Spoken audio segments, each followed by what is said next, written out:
Welcome back. Today in our Sunday Spotlight, a local police officer born in Turkey is helping those in his native country who are struggling in ways none of us can comprehend following those earthquakes there. Naugatuck officer Errol Aktan is joining us this morning. Officer Aktan, thank you for being with us. I know you were born in Turkey and came here as a young child. Tell us, when did that happen and how long were you in Turkey?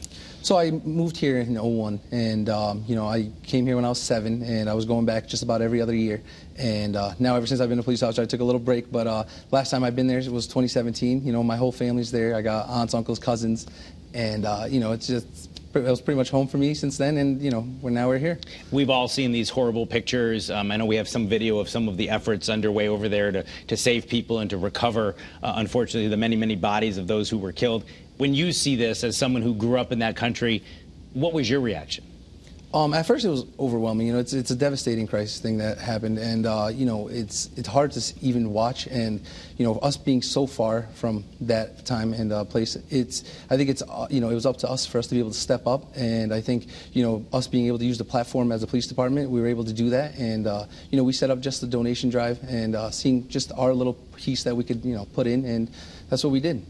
Tell me about that donation drive. So you had a bin there at the police department. What kinds of things were you asking people to donate? So at first we put a small, just one bin in the front lobby of the police department, and we were asking for blankets and baby food and a lot of winter clothes, because right now the climate's the same as here. And as soon as we put the bin out and then the video was released for asking for these items, the donations came in at a level that we would have never imagined, and it surpassed everything I've ever imagined for us. And it got to the level where one bin wasn't enough. After just an hour or two of us releasing the video, there was truckloads of donations coming in, and it was just overwhelming to see the community come together. Well, you talked about seeing those videos and you being overwhelmed by seeing the news coverage. Right. What does it mean when the community that you serve comes out and supports your homeland? It's truly amazing, because especially when this is not something that immediately affects, the community. And, it's just people watching the news and seeing videos online. And I think it was amazing to have the community come together. And like I said, I would have never imagined. And when we first put the bin out, I told, my fellow workers, I said, hey, I hope we could fill this up by the 25th. And I would have never imagined we would have just, got the amount of level of things that we did.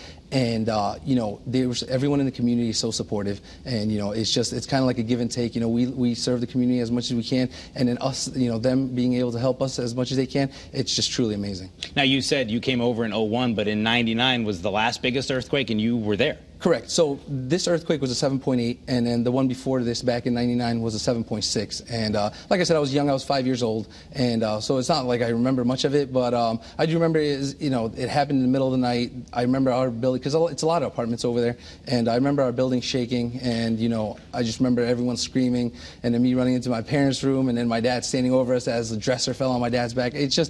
It's devastating. I can't imagine what other people are living through right now. So I think it's just, us trying to be able to help as much as we can was all I ever wanted, and I think we're doing that. Certainly the need is great. The UN said $1 billion in relief is needed. I saw Red Cross numbers, 700 million and growing, 5.2 million people. And these are the survivors who need help. Forget those poor folks who lost their lives. So how do you hope that a donation from Naugatuck, Connecticut, can have a mark? Do you feel like it can? I truly do. And the reason being is because the people who are displaced, this isn't something that you could just rebuild overnight. This isn't something that's going to take a month or two to rebuild. This is going to be a 1 year, 2 year, this was something devastating. And it's up to millions of people being displaced. And now these people have nothing. So they've lost everything. And us just doing our part, donating whatever we can, is going to help to be able to at least kickstart whatever they're trying to do over there. So us donating food and, us donating tents, blankets, and, winter clothes, these people have nothing. And that's what we're doing. We're at least trying to give them our little piece of Naugatuck, I guess that we could say. So send some love over to them. You mentioned having family still there. You said thankfully they're in the other part of the country, not where it was most terribly affected. Right. But are you getting some feedback from them? You talk about it being heartwarming for you. Do they have a reaction that the people in Naugatuck, Connecticut are coming out in droves to help? I mean, when we first started doing this, all my family members over there are like, where they were amazed with what we're doing, because they couldn't believe that, you know, as a police department from a country that's not even close is, you know, doing whatever they can to help. And I think that's not just for my family, but everyone that's in Turkey. I think it's truly amazing for them to realize, like, you know, in a time of crisis, people just come together, and that's just it's in our nature, and that's what we were doing. And, you know, my family thinks it's amazing what we're doing, and hopefully, you know, we can continue to do what we do. So I know your drive has now concluded, but I was asking you before we started, there are still ways people can help, but as you said, it's kind of fluid. What advice can you give to people if they see this and they say, Errol, listen, I missed your drive, but I still want to help. Do you have advice for them?